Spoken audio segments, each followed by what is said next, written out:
दोस्तों इस वीडियो में बात करने वाली एक ऐसी कंपनी के बारे में जो अगर 2 साल पहले देखे तो कहीं 40 से 50 रुपए का भाव था। 1 साल पहले उसका भाव 80 रुपए था और अब भाव जा पहुंचा है 200 रुपए के आसपास और अभी भी कहीं ना कहीं एक बुलिश फ्लैग पैटर्न में वो कंपनी ट्रेड कर रही है। दोस्तों इस वीडियो के माध्यम से मैं बिल्कुल भी आपको कोई बाइंग सेलिंग एडवाइस नहीं दे रहा हूं, बट ये स्टॉक मेरी नजर में आया, मुझे लगा कि आपसे मेरा व्यू पॉइंट डिस्कस करना चाहिए, तो मेरा व्यू आपसे शेयर कर रहा हूं। आप इसको वॉच लिस्ट में डाल सकते हैं, अपनी स्टडी करने के बाद ही ट्रेड लेना। किसी भी तरह की बाइंग सेलिंग एडवाइस इस वीडियो के थ्रू मैं नहीं दे रहा हूं। It is just my observation, मुझे क्या लगता है मैं आपसे शेयर करने की कोशिश कर रहा हूं। फंडामेंटल्स देखने की कोशिश करेंगे, टेक्निकल्स देखने की कोशिश करेंगे, डिसीजन फाइनल आपका हुआ, कोई बाइंग सेलिंग नहीं है, राइट। तो ये कंपनी करती क्या है, चलते हैं इसकी वेबसाइट के ऊपर में, जो हम एक ऐसे स्क्रीनर के पास जाएंगे जो बिल्कुल फ्रीली अवेलेबल है, जहां पे किसी भी कंपनी को स्टडी करने से पहले उसके थोड़े से फंडामेंटल्स चेक करने बहुत जरूरी हैं। जैसे अगर वो कंपनी क्या करती है, वो कंपनी का मार्केट कैप क्या है, उस कंपनी का ROE क्या है, उस कंपनी का ROC क्या है, और वो कंपनी अंडर वैल्यूड है, ओवर वैल्यूड है, लेने वाली है भी या नहीं है, धंधा क्या करती है, सेल्स कैसी हैं, प्रॉफिट बिफोर टैक्स कैसा है, क्या खर्चा कंपनी कर रही है, एसेट बैलेंस शीट क्या कहती है, सब चीजें देखने के बाद आपको तय करना चाहिए कि फंडामेंटली कंपनी ठीक है। अब हम इसमें टेक्निकली एंटर करने की कोशिश करते हैं। तो चलिए सबसे पहले हम फंडामेंटल्स के पास चलते हैं और पहले चलते हैं screener.in जो फ्रीली अवेलेबल है। दोस्तों मैं हमेशा से अपने चैनल के ऊपर में ऐसी इंफॉर्मेशन आपको देता हूं जो फ्रीली डोमेन में अवेलेबल है और जहां आपको उसको स्टडी करने में कोई टेंशन नहीं आएगी। मैं बात कर रहा हूं BLS इंटरनेशनल लिमिटेड की। ये कंपनी करती क्या है, देखिए बड़ा सिंपल सा है। इसको स्टडी करना screener.in पे जाइए, यहाँ पे अपना लॉगिन कीजिए जीमेल वगैरह से और कंपनी सर्च कीजिए। तो चलिए चलते हैं कंपनी के स्टैट्स को चेक करते हैं। कंपनी क्या कहती है, कंपनी क्या करती है, कंपनी वीजा एप्लीकेशंस में काम करती है और आउटसोर्सिंग का काम है। 62 कंट्रीज में कंपनी अवेलेबल है, 36 गवर्नमेंट क्लाइंट्स हैं और 2325 ऑफिसेज वर्ल्ड वाइड है। 2005 में जर्नी स्टार्ट हुई थी। इसको देख सकते हैं, screener.in एक फ्री वेबसाइट है जहां पे सिर्फ आपको जीमेल से लॉगिन करना है और सारा लेखा जोखा आपको यहां मिल जाएगा जो फ्री में है। बहुत इंपॉर्टेंट है गाइस, उसकी वैल्यू कीजिए, बड़ा इंपॉर्टेंट रहता है। तो यहाँ पे देखा है तो 86% रेवेन्यू जो आता है इंटरनेशनल बिजनेस से आता है, 14% इंडिया से आता है। रेवेन्यू सेगमेंट में 2022 में देखें तो 89% रेवेन्यू वीजा आउटसोर्सिंग से आया है, 9% ई गवर्नेंस से आया है और कंपनी टॉप के 3 प्लेयर्स में से है जो वीजा आउटसोर्सिंग का काम करते हैं। They are among the top 3। तो अपने आप में ये कंपनी मार्केट लीडर्स के बीच में से है, तो एक शानदार कंपनी बन जाती है। The group serves around 20 Indian diplomatic missions. सोच के देखिए कितनी स्ट्रॉन्ग आउटलुक है कंपनी की, कितना स्ट्रॉन्ग प्रेजेंस है और जबरदस्त काम कर रही है। अब मेरी कोई बाइंग सेलिंग रिकमेंडेशन नहीं है, बट हाँ फिर भी कंपनी मुझे अच्छी लगी इसलिए शेयर कर रहा हूँ। 8,106 करोड़ का मार्केट कैपिटलाइजेशन, अच्छी स्मॉल कैप है। डेट है 6.5 करोड़ का, मतलब ऑलमोस्ट डेट फ्री है। स्टॉक का P 39.9 और इंडस्ट्री का P 36.4, मतलब ऑलमोस्ट फेयरली प्राइस है। रिटर्न ऑन कैपिटल एम्प्लॉयड देखिए 32%, return on equity 29.6%, which is excellent. Dividend भी कंपनी पे करती रहती है।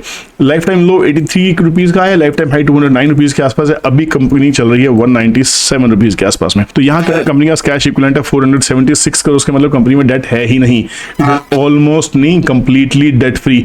पब्लिक होल्डिंग सिर्फ 17% है। इन्वेस्टर्स देखते हैं कौन कौन है। प्रमोटर के पास 74.4% इक्विटी है जो होल्ड कर रहे हैं, मतलब प्रमोटर को अपनी कंपनी में भरोसा है। FIs भी इसमें अच्छा खासा स्टेक है। FIs ने हालांकि अपना स्टेक को ऊपर नीचे किया है। हालांकि 2020 में 2% के आसपास में इक्विटी इनके पास हुआ करती, जो मार्च 2021 में 1% के आसपास गिर के रह गई थी। वहीं ये वापस से बढ़ते बढ़ते 7 से 8% के आसपास FIs की इक्विटी है, जो अच्छा है। DIS की बात करें तो DIS का जो स्टेक है वो ऑलमोस्ट नेग्लिजिबल है और पब्लिक के पास में 17% के आसपास इक्विटी है, बहुत ज्यादा नहीं है। ऐसा देखा जाता है कि अगर FIs और DIS को मिला के अगर 70-80% इक्विटी अगर है तो वो कंपनी के टारगेट कुछ भी हो सकते हैं। यहाँ पे जब मैं बात करने के लगूंगा प्रॉफिट एंड लॉस की तो और भी ज्यादा खुशी देखने को मिली। ऑपरेटिंग प्रॉफिट की बात करें तो 2020 में 86 करोड़ का प्रॉफिट था, वही बढ़ के 2023 में 3 साल के अंदर अंदर 221 करोड़, 3 गुना, मतलब शानदार। प्रॉफिट बिफोर टैक्स भी वही 55 करोड़ से बढ़ के 220 करोड़, 4 टाइम्स हो जाता है। नेट प्रॉफिट कंपनी का 2020 से 52 करोड़ से बढ़ के 204 करोड़, मतलब 4 टाइम्स की ग्रोथ है, जबरदस्त। अब देखते हैं चार्ट के ऊपर क्या 4 साल में चार्ट ने वो रिटर्न दी है। जी हाँ, चार्ट में अगर देखने की कोशिश करें 2020 में ये जो स्टॉक था ये कहीं एक रेंज में चला था 15-16 रुपए के आसपास में। अब लोग कहते हैं कि क्या स्मॉल कैप्स मल्टीबैगर बन सकते हैं, ये एग्जाम्पल आपके सामने है। बिल्कुल ECG की लाइन भी नहीं थी, हार्ट बीट भी नहीं दिखाई देती थी। वहीं कंपनी ने कंसोलिडेशन किया, उसके बाद जब कंपनी निकली फिर 40 रुपए की रेंज में कंपनी ने काफी देर ट्रेड किया और 2020 से लेके अब तक ये रिटर्न जबरदस्त हो चुकी है और ये कंपनी अभी भी एक बुलिश फ्लैग पैटर्न में दिखाई दे रही है। This is bullish flag pattern. Company ने बहुत ही जबरदस्त परफॉर्मेंस टेक्निकली दी है। यहाँ पे हायर हाई हायर लो के ट्रेंड के साथ कंपनी ने फॉर्मेशन दिया। एक करेक्शन हुआ पर करेक्शन को होल्ड करते हुए एक ब्रेकआउट देते हुए फ्लैग पैटर्न का ब्रेकआउट हो चुका है और कहा जाता है कि जितनी पोल की लेंथ होती है, अगर फ्लैग पैटर्न्स वो ब्रेकआउट दे दे तो पोल जितनी मूवमेंट उस शेयर में आ सकती है। तो यहाँ पे अगर हम देखें तो 80 रुपीज से 200 रुपीज, मतलब मोटा मोटा 120 रुपीज की मूवमेंट आ चुकी है। 200 रुपीज में अगर 120 रुपीज ऐड किया है तो क्या इसका टारगेट 320 बन सकता है? दोस्तों यह मैं आपके ऊपर छोड़ने वाला हूं, मैं आपको इसका कोई टारगेट नहीं देने वाला हूं, बट यहाँ पे टेक्निकली इसमें एक ब्रेकआउट दिखाई दे रहा है। वॉल्यूम सपोर्टेड मूव्स भी हैं, वॉल्यूम्स भी कहीं ना कहीं अट्रैक्टिव दिखाई दे रही है। डेली चार्ट पे ऐसा दिख रहा है। चलो वीकली चार्ट पे देखते हैं, वीकली चार्ट पे भी क्या ब्रेकआउट है। वीकली चार्ट के ऊपर भी सस्टेन्ड ब्रेकआउट है, विद वॉल्यूम है, अच्छी वॉल्यूम्स, अट्रैक्टिव वॉल्यूम्स दिखाई दे रही है। कंपनी लगातार डिविडेंड पे करती है, सबसे अच्छी बात है। बोनस भी कंपनी देती है, तो कंपनी के फंडामेंटल्स भी शानदार है, कंपनी के टेक्निकल्स भी शानदार है। अब पूछेंगे सर करना क्या है? हाथ कंगन को आरसी का और पढ़ा लिखे को फारसी का। अब ये डिसीजन आपका है। मेरे हिसाब से मैंने इसका पोस्टमार्टम कर दिया। कहीं ना कहीं वीकली चार्ट पे बहुत अच्छा ब्रेकआउट दिख रहा है, मंथली चार्ट के ऊपर भी कंपनी के अंदर सॉलिड रिटर्न्स दिखाई दे रही हैं। तो मेरे हिसाब से ऐसी कंपनी में क्या करना चाहिए, इतना तो एक बच्चा भी समझ सकता है। तो दोस्तों अगर वीडियो इंटरेस्टिंग लगी हो, कंटेंट अच्छा लगा हो, मेहनत अच्छी लग रही है, तो दोस्तों से शेयर करना मत भूलना, क्योंकि लोग ऐसे ऐसे शेयर्स ढूंढ रहे होते हैं जिनमें वो अपनी वॉच लिस्ट में रख सके, जो शायद मल्टी बैगर हो सकते हैं।